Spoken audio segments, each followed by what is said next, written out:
લેક્ચરમાં આપણે 30 important MCQ જે મેથ્સના રિલેટેડ છે એના વિશે અહીંયા ડિસ્કશન કરવાના છીએ. સર્વપ્રથમ જે પ્રશ્ન છે અહીંયા આપણે જોઈ શકીએ છીએ. પ્રથમ 50 પ્રાકૃતિક સંખ્યાઓનો સરવાળો કેટલો થાય? હવે નેચરલ નંબરનો જે સરવાળો છે એના માટેનો ફોર્મ્યુલા છે n+1/2.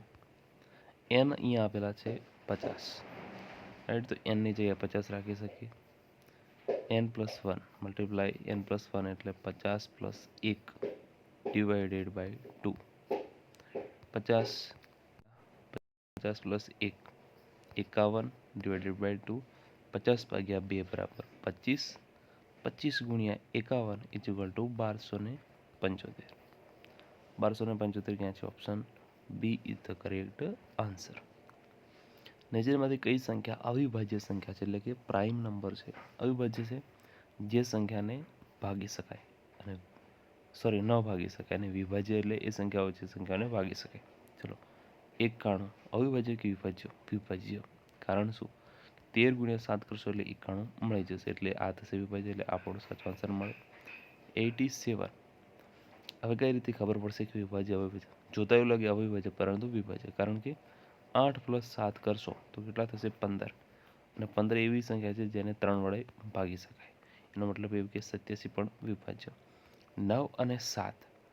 હવે જોઈ લો લાસ્ટ ઓપ્શન 81. 81 તો વિભાજ્ય છે, કારણ કે 9 ગુણ્યા 9 બરાબર 81 થાય. 97 is the correct answer, option C, જે તમારી અવિભાજ્ય સંખ્યા રહેશે. 5/2 5/4 મલ્ટીપ્લાય 5/6 ની કિંમત કેટલી થાય? જો આધાર સમાન હોય તો ઘાતાંકનો શું થશે? સરવાળો. 4 9 6 6 6 12. 5/12 ક્યાં છે? ઓપ્શન એમાં 5/12. 12, 15 અને 18નો લસા કેટલો થશે? 12 છે, 15 છે અને 18 છે. જોતા અંદાજ આવશે. 15 અને 18 વડે 90ને ભાગી શકે, પણ 12ને નહીં, એટલે 90 તો નહીં જ આવે. 12ને 120 વડે ભાગી શકાશે, 15 વડે નહીં, રાઈટ? 15 વડે ભાગી શકે, 18 વડે નહીં, એટલે આ પણ નહીં.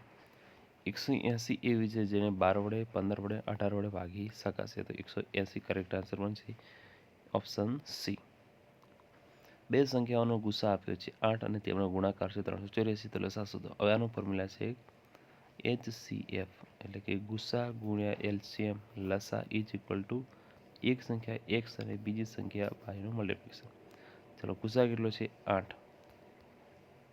લસા તમારે શોધવાનો છે, અને બે સંખ્યાઓનો x અને y આપ્યો છે 384.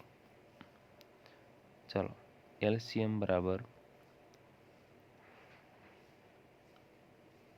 8 ચોક 32 વધ્યા 6 અને 8 8 64, 48 મળશે. શું? લસા, એટલે કે ઓપ્શન એ 48.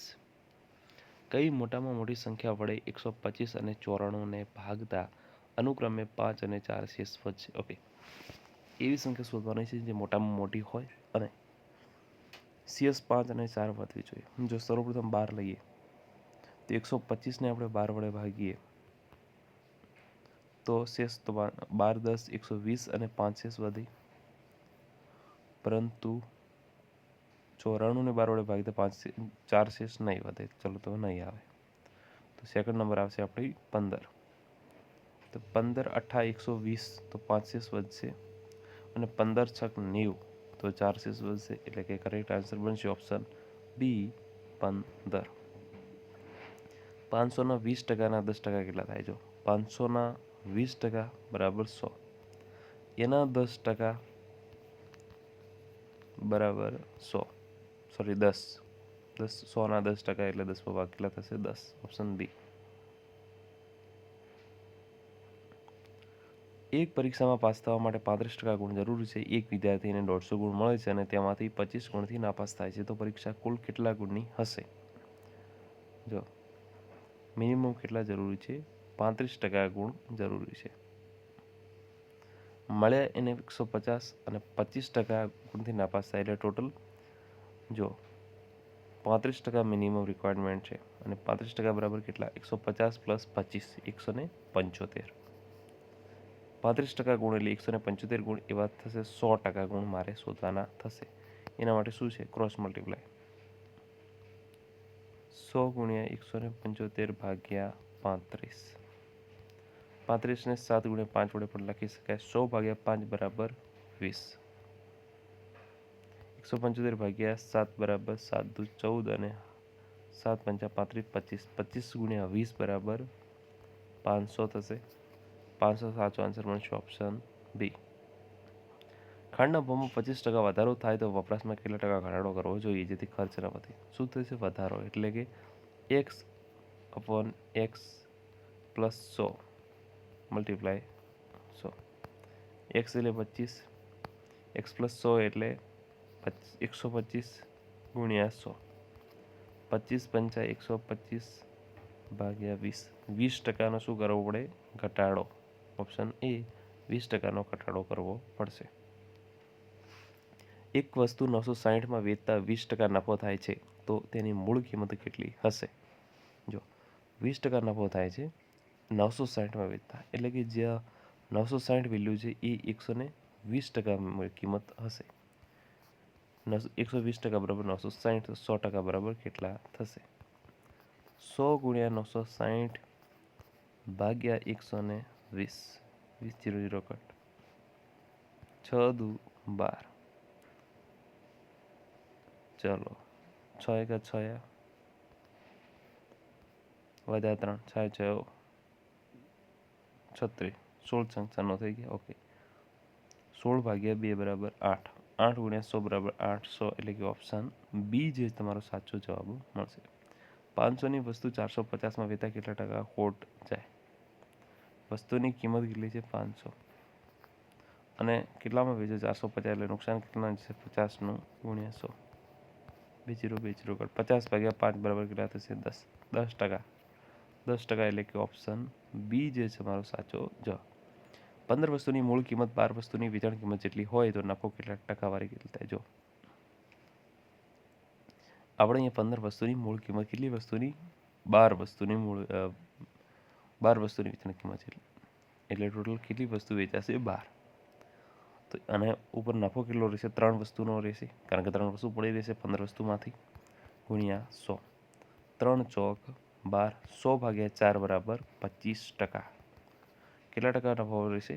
25% મારો જે અહીંયા નફો રહેશે.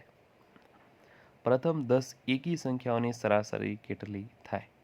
જો પ્રથમ 10 એકી સંખ્યાઓની શું સૂત્રની સરાસરી, આનું ફોર્મ્યુલા છે જે તમારે એકચ્યુઅલી સર્ચ કરી અને જે આન્સર થશે મને કમેન્ટ બોક્સમાં બતાવવાનો છે, જેનાથી તમને ફોર્મ્યુલા પણ યાદ રહી જાય. 5 સંખ્યાઓની સરાસરી 20 છે. જો એક નવી સંખ્યા ઉમેરવામાં આવે તો સરાસરી 22 થાય, તો નવી સંખ્યા કેટલી થશે? ઓકે, 5 સંખ્યાઓ છે એની સરેરાશ 20 છે, એટલે કે ટોટલ 5 સંખ્યાનો સરવાળો કેટલો થશે? 100. છઠ્ઠી સંખ્યા આવે એની અંદર ઉમેરી અને એની સરેરાશ છે 22, એટલે કેટલા થશે? 132. 6 સંખ્યાઓનો સરવાળો 132, 5 સંખ્યાનો સરવાળો 100, તો વધ્યા કેટલા? 32. 32 એટલે કે ઓપ્શન બી. 5 ક્રમિક 5 બેકી સંખ્યાઓની સરાસરી 12 હોય તો સૌથી મોટી સંખ્યા કઈ? જો 12 એ સરાસરી છે અને કેવી છે? 5 બેકી સંખ્યાઓ. 12 પછી 14 આવશે અને 16 આવશે, અને નાનીમાં 10 આવશે અને 8 આવશે. ચલો, આ થઈ ગઈ 5 ક્રમિક બેકી સંખ્યાઓ અને સરેરાશ એની છે 12. સૌથી મોટી કઈ છે? 16. 16 ક્યાં છે? ઓપ્શન બીમાં. A રેશિયો B બરાબર 2:3, B રેશિયો C બરાબર 4:5 હોય તો A રેશિયો C શોધો. A ratio B ratio C 2:3, 2:3 અને 4:5. 3 4 4 દુ 8. લાસ્ટ વાળું લઈએ 3:5 બરાબર 15. 8:15 એટલે કે ઓપ્શન એ. 1200 ને A અને B વચ્ચે 5:3ના પ્રમાણમાં વહેતા B ને કેટલા રૂપિયા મળે છે? 5 અને 3ના પ્રમાણમાં વહેતા B ને કેટલા રૂપિયા મળે છે? 5 અને 3નો સરવાળો થશે ટોટલ 8x બરાબર 1200. તો એના અડધા કરી દઈએ, એટલે 4x બરાબર 600 અને x બરાબર 150. રાઈટ, x મળી ગઈ 150. શોધ્યા છે અહીંયા બીના. A અને બીમાં B છે 3x, તો એક્સની જગ્યા પર આપણે 150 રાખી શકીએ તો 3 × 150 બરાબર 450. 450 એટલે ઓપ્શન એ. મિશ્રણમાં દૂધ અને પાણીનો ગુણોત્તર 7:3 છે. જો કુલ મિશ્રણ 40 લીટર હોય તો પાણી કેટલા લીટર હશે? 7:3 એટલે 10x બરાબર 40. x બરાબર 4. પાણી છે અહીંયા 7 અને 3ની અંદર 7x છે, 7 ચોક 28. 28 લીટર એટલે બી. 2000નું 10% લેખે 2 વર્ષનું સાદું વ્યાજ કેટલું થાય? જો રકમ છે આપણી 2000, 10% લેખે પ્રથમ વર્ષનું સાદું વ્યાજ કેટલું થશે? તો 200 રૂપિયા. સેકન્ડ બીજા વર્ષે પણ કેટલું થશે? 200 રૂપિયા. ટોટલ કેટલું વ્યાજ થશે? 400 રૂપિયા 2 વર્ષનું થશે. 400 રૂપિયા એટલે કે ઓપ્શન બી. કયા દરે 5000નું 3 વર્ષમાં સાદું વ્યાજ 1500 રૂપિયા થાય? જો 5000 જેટલી રકમ છે, પ્રથમ વર્ષે કેટલું થશે? 10% લેખે માની લો તો એક વર્ષનું 500, બીજા વર્ષનું 500 અને ત્રીજા વર્ષનું 500. ટોટલ કેટલું થશે? 1500. કેટલી રકમ આપણે ટકાવારી ગણી? 10%. ઓપ્શન બીમાં. 1000નું 10% લેખે 2 વર્ષનું ચક્રવૃદ્ધિ વ્યાજ કેટલું? જો 1000 છે, 10% લેખે પ્રથમ વર્ષનું 100, બીજા વર્ષનું પણ 100, પરંતુ પ્રથમ વર્ષનું વ્યાજ કેટલું થશે? 10. તો 210 રૂપિયા વ્યાજ થશે એટલે કે ઓપ્શન બી. એ એક કામ 10 દિવસમાં અને બી તે જ કામ 15 દિવસમાં કરે છે. બંને મળીને તે કામ કેટલા દિવસમાં પૂરું કરશે? એને સમય લાગે છે 10 દિવસ, બીને સમય લાગે છે 15 દિવસ. 10 અને 15નો લસાઅ થશે 30. 10 × 3 બરાબર 30. 15 × 2 બરાબર 30. 3 અને 2 રોજનું કામ કરશે 5 એકમ. 30/5 બરાબર 6 દિવસ. 6 દિવસ એટલે કે ઓપ્શન બી. એક ટ્રેન 72 કિલોમીટર પ્રતિ કલાકની ઝડપે દોડે છે તો તેની ઝડપ મીટર પ્રતિ સેકન્ડમાં કેટલી થાય?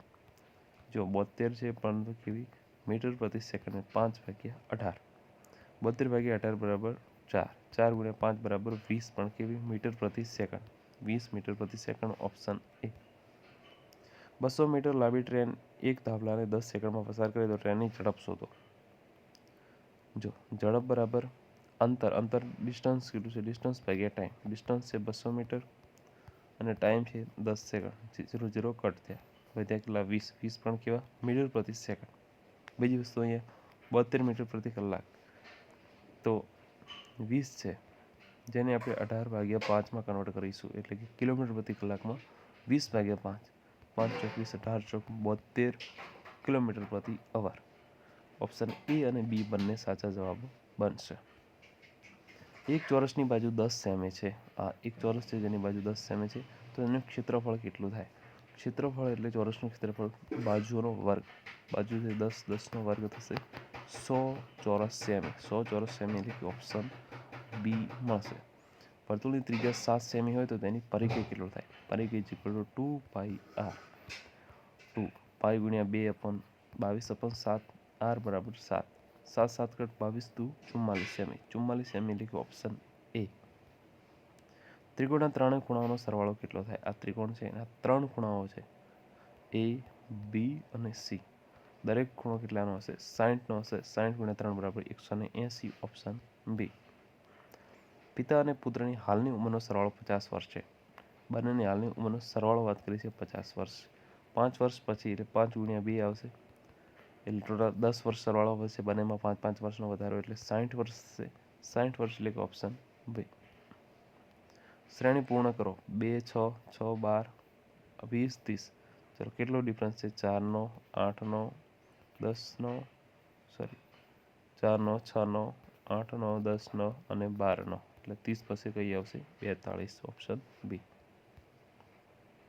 જો આજે સોમવાર હોય તો 61 દિવસ પછી કયો વાર છે? માની લો આજે સોમવાર છે અને એક વીકમાં 7 દિવસ હોય એટલે 7 દિવસ પછી ફરી સોમવાર આવશે, પરંતુ 7 × 9 કરી શકીએ એટલે કે 63 દિવસ. એટલે કે આથી કરીને 63માં દિવસે પણ કયો વાર છે? સોમવાર. 63 થી 2 રિવર્સ કરશો એટલે તમને 61 મળશે. સોમવાર એટલે કે શનિવાર એટલે કે option A. Right. Thank you very much.